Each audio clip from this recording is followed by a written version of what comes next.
hayya 'alal falah,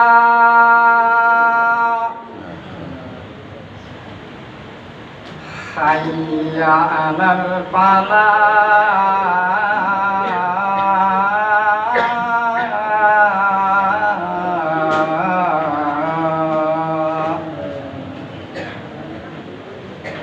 Allahu akbar, Allahu akbar, la ilaha illallah.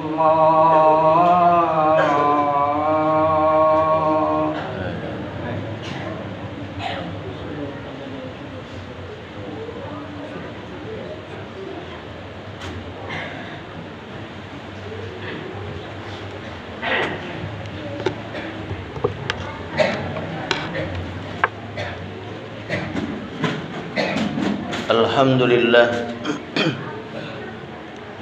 Alhamdulillahilladzi an'ama 'alaina bi ni'matil iman wal islam wa bi ni'matis sihhati wal faragh. Ashhadu an la ilaha illallah wahdahu la syarika lah wa ashhadu anna Muhammadan 'abduhu wa rasuluh. Allahumma salli ala Muhammad wa ala ali Muhammad, amma ba'd. Ayyuhal hadirun, ittaqullaha haqqa tuqatih wa la tamutunna illa wa antum muslimun. Faqala Allah ta'ala fi kitabihil karim, أعوذ بالله من الشيطان الرجيم بسم الله الرحمن الرحيم قل إن كنتم تحبون الله فاتبعوني يحببكم الله ويغفر لكم ذنوبكم والله غفور رحيم صدق الله العظيم. Ma'asyiral hadirin, jamaah Jumat yang insyaallah kita semua sama-sama dirahmati Allah Subhanahu wa taala. Mari selalu kita bersyukur kepada Allah Subhanahu wa taala atas nikmat yang telah diberikan kepada kita, di mana dengan nikmat tersebut alhamdulillah kita bisa bersama-sama bertaqarrub ilallah, mendekatkan diri kita kepada Allah Subhanahu wa taala sebagai wujud syukur kita kepada Allah atas apa-apa yang telah diberikan kepada kita. Salawat dan salam selalu juga kita haturkan untuk junjungan kita Nabi besar Muhammad sallallahu alaihi wasallam beserta keluarga, sahabat dan para pengikut-pengikut beliau. Dan juga kita bersama-sama berdoa semoga kita dan keluarga-keluarga kita termasuk ke dalam golongan orang-orang yang selalu taat kepada Allah dan taat mengikuti apa yang diperintahkan oleh baginda Rasulullah sallallahu alaihi wasallam. Amin ya rabbal alamin. Ma'asyiral hadirin jamaah Jumat rahimakumullah, setiap hamba tentunya selalu berharap dan berdoa kepada Allah Subhanahu wa taala agar dirinya atau kita semua selalu diberikan oleh Allah Subhanahu wa taala keistiqomahan untuk kita bisa selalu beribadah dan juga melakukan amalan-amalan soleh. Beribadah sebagaimana yang Allah perintahkan kepada kita dan dicontohkan oleh Nabi kita Muhammad sallallahu alaihi wasallam. Ini amat sangat penting sekali tentunya dalam ibadah yang kita lakukan. Karena tentunya kita berharap dan berdoa agar semua apa yang kita lakukan dalam kehidupan ini ada nilai di hadapan Allah Subhanahu wa taala. Ibadah kita, ibadah mahdhah kita dengan salat kita berdoa, ibadah salat yang kita lakukan ini mendapat nilai di sisi Allah Subhanahu wa taala, diterima oleh Allah Subhanahu wa taala sebagai wujud kesyukuran kita sebagai seorang hamba kepada Allah Subhanahu wa taala. Karena kita takut dan khawatir tentunya jikalau kita lalai dalam menjalankan ibadah kepada Allah Subhanahu wa taala, kita nantinya tergolong atau digolongkan ke dalam golongan orang-orang yang tidak mensyukuri nikmat Allah Subhanahu wa taala. Kita semua tentunya tidak menginginkan akan ini. Maka oleh karena itu perlu selalu kita memuhasabai diri kita, perlu selalu kita mengintrospeksi diri kita. Jikalau kita mungkin merasa ibadah yang kita lakukan masih amat sangat kurang, solat kita masih belum terjaga, mari yuk kita sama-sama perbaiki itu semua. Dan tak lupa juga tentunya ketika ibadah kita sudah bagus, yang kedua juga yang harus selalu kita perhatikan, akhlak dan tingkah laku kita kepada sesama manusia. Jangan sampai ibadah solatnya dapat, tapi akhlak dan tingkah lakunya tidak dapat.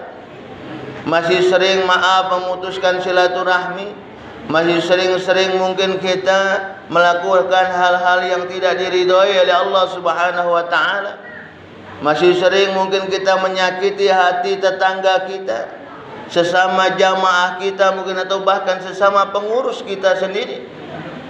Masih sering kita melakukan ini, maka yuk mari sekali lagi kita bersama-sama perbaiki itu semua.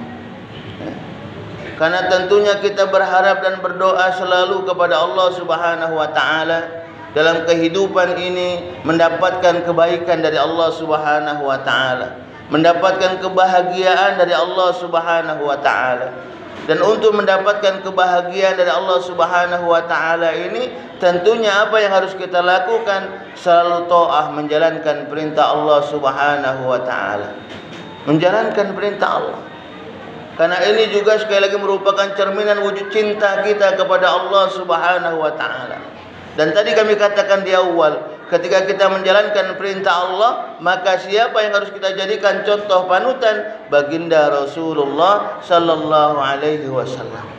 Sebagaimana dikatakan oleh Allah Subhanahu wa taala, "Qul in kuntum tuhibbunallaha fattabi'uni yuhibbukumullahu wa yaghfir lakum dzunubakum wallahu ghafurur rahim." Katakan jika kita atau kamu cinta kepada Allah Subhanahu wa taala, fattabi'uni, maka ikutilah aku, contohlah aku. Siapa? Baginda Rasulullah sallallahu alaihi wasallam. Karena memang Allah Subhanahu wa taala mengutus baginda Rasulullah sallallahu alaihi wasallam itu untuk kita jadikan contoh panutan buat kita manusia. Laqad kana lakum fi Rasulillahi uswatun hasanah. Sungguh telah ada pada diri baginda Rasulullah sallallahu alaihi wasallam itu uswatun hasanah, contoh yang baik buat kita manusia. Jadi jikalau kita ingin menjadi orang-orang yang baik di hadapan Allah Subhanahu wa taala, maka yuk mari kita mencontoh apa yang dilakukan oleh baginda Rasulullah sallallahu alaihi wasallam. Apa yang dicontoh? Baik itu dalam hal ibadahnya kepada Allah Subhanahu wa taala, dalam hal muamalahnya kepada sesama manusia, semuanya kita harus mencontoh baginda Rasulullah sallallahu alaihi wasallam. Walaupun kita belum bisa 100%, tapi paling tidak kita berusaha untuk mencontoh baginda Rasulullah sallallahu alaihi wasallam. Dari mulai yang kecil, mari kita sama-sama mencontoh baginda Rasulullah sallallahu alaihi wasallam. Apalagi dalam hal ibadah kepada Allah, salat. Mari kita mencontoh baginda Rasulullah sallallahu alaihi wasallam. Ma'asyiral hadirin jamaah Jumat rahimakumullah. Sekali lagi, ini merupakan salah satu wujud cinta kita kepada Allah Subhanahu wa taala dengan selalu kita mencontoh baginda Rasulullah sallallahu alaihi wasallam. Selain itu juga apa yang kita harus lakukan? Wujud kecintaan kita kepada Allah Subhanahu wa taala, pertama kita aplikasikan dengan kita mencontoh baginda Rasulullah sallallahu alaihi wasallam. Yang kedua juga yang tak kalah pentingnya ialah bagaimana kita pun mengharap agar kita ini mendapatkan syafaat dari baginda Rasulullah sallallahu alaihi wasallam. Maka oleh karena itu ketika kita menginginkan kita mendapatkan syafaat dari baginda Rasul, pertolongan dari baginda Rasulullah sallallahu alaihi wasallam, maka kita sekali lagi selain mencontoh apa yang dilakukan oleh baginda Rasulullah sallallahu alaihi wasallam, kita pun harus banyak bersolawat kepada Nabi kita Muhammad sallallahu alaihi wasallam. Karena dengan bersolawat kita kepada Nabi kita Muhammad sallallahu alaihi wasallam, maka insya Allah Nabi kita Muhammad akan kenal dengan diri kita. kenal dengan diri kita. Jadi jangan kita berharap mendapatkan syafaat dari baginda Rasulullah sallallahu alaihi wasallam, ditegur oleh baginda Rasulullah sallallahu alaihi wasallam kalau kita sendiri tidak pernah bersolawat kepada Nabi kita Muhammad sallallahu alaihi wasallam. Mari kita dawamkan bersama selalu bersalawat kepada Nabi. Allahumma salli ala Muhammad wa ala ali Muhammad, yang ringan, yang pendek, ataupun yang lain yang panjang silakan. Tapi bagaimana kita harus selalu berusaha bersama mendawamkan salawat kepada baginda Rasulullah sallallahu alaihi wasallam. Kenapa? Tadi kami katakan di awal, selain kita mungkin mengandalkan ibadah yang kita lakukan, kita pun tetap harus mendapatkan atau mengharap syafaat pertolongan dari baginda Rasulullah sallallahu alaihi wasallam. Insyaallah ketika kita istiqomah dalam beribadah kepada Allah, mengamalkan apa yang dicontohkan oleh baginda Rasulullah sallallahu alaihi wasallam, dan selalu banyak bersalawat kepada Nabi kita Muhammad sallallahu alaihi wasallam, maka kita semua akan mendapatkan kebahagiaan dari Allah Subhanahu wa taala. Bahagia dunia, bahagia juga di akhirat insyaallah. Sebagaimana Allah Subhanahu wa taala memberitahukan kepada kita semua, man amila salihan min dzakari wa unsa wa huwa mu'min falanuhyiyannahu hayatan thayyibah wa lanajziyannahum ajruhum bi ahsani ma kanu ya'malun. Barang siapa yang melakukan amal soleh, kebaikan, dilandasi karena keimanan kepada Allah Subhanahu wa taala, berdasarkan cinta kepada Allah dan cinta kepada baginda Rasulullah sallallahu alaihi wasallam, maka insyaallah Allah akan memberikan hayatan thayyibah kepada kita, kehidupan yang baik kepada kita. Tapi sekali lagi perlu kita garis bawahi, ketika kita mengharapkan kebaikan dari Allah, maka dalam kita beribadah, dalam kita melakukan amal soleh, ikhlas mengharapkan ridha Allah Subhanahu wa taala. Jadi niatnya mencari ridha Allah. InsyaAllah ketika Allah ridha dengan apa yang kita lakukan, maka insyaAllah Allah pun akan memberikan kebahagiaan kepada kita. Dan bukan cuma itu saja, Allah pun akan memberikan kebaikan kepada kita dari kebaikan yang kita lakukan itu tadi. Dan kebaikan yang Allah berikan itu melebihi dari apa yang kita lakukan. Kita bersolawat kepada Nabi itu kebaikan buat kita.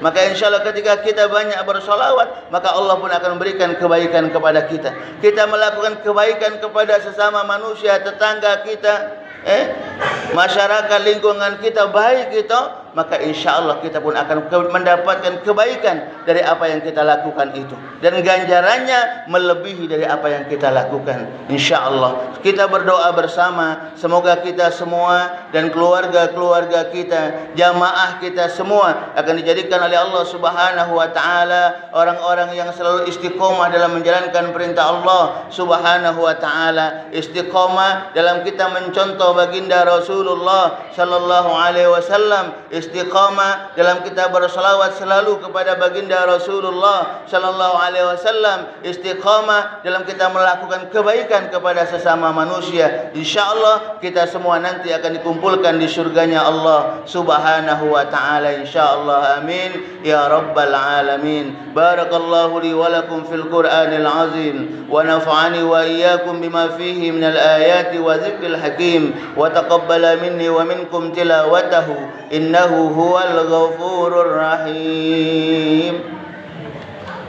Allahumma shalli wa sallim ala sayyidina Muhammad wa ala ali sayyidina Muhammad.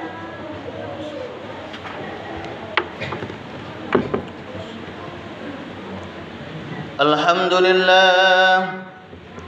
الحمد لله الذي هدانا لهذا وما كنا لنهتدي لولا أن هدانا الله أشهد أن لا إله إلا الله وحده لا شريك له وأشهد أن محمدا عبده ورسوله اللهم صل على محمد وعلى آله وأصحابه أجمعين أما بعد فيا عباد الله اتقوا الله اتقوا الله حق تقاته ولا تموتن إلا وأنتم مسلمون. فقال تعالى: أعوذ بالله من الشيطان الرجيم. يا أيها الذين آمنوا اتقوا الله ولتنظر نفس ما قدمت لغد واتقوا الله إن الله خبير بما تعملون. فقال تعالى: إن الله وملائكته يصلون على النبي يا أيها الذين آمنوا صلوا عليه وسلموا تسليما. اللهم صل على سيدنا محمد وعلى آل سيدنا محمد كما صليت على سيدنا إبراهيم وعلى آل سيدنا إبراهيم وبارك على سيدنا محمد وعلى آل سيدنا محمد كما باركت على سيدنا إبراهيم وعلى آل سيدنا إبراهيم في العالمين إنك حميد مجيد. اللهم اغفر للمسلمين والمسلمات والمؤمنين والمؤمنات الأحياء منهم والأموات إنك على قريب مجيب الدعوات ويا قاضي الحاجات. اللهم إنا نسألك العفو والعافية والصحة والسلامة والمعافاة الدائمة في الدين والدنيا والآخرة. اللهم ثبت قلوبنا على دينك وطاعتك يا الله. ربنا آتنا في الدنيا حسنة وفي الآخرة حسنة وقنا عذاب النار. عباد الله، إن الله يأمر بالعدل والإحسان وإيتاء ذي القربى وينهى عن الفحشاء والمنكر والبغي يعظكم لعلكم تذكرون. فاذكروا الله العظيم يذكركم واسألوا من فضل يؤتكم ولذكر الله أكبر والله يعلم ما تصنعون. أقم الصلاة.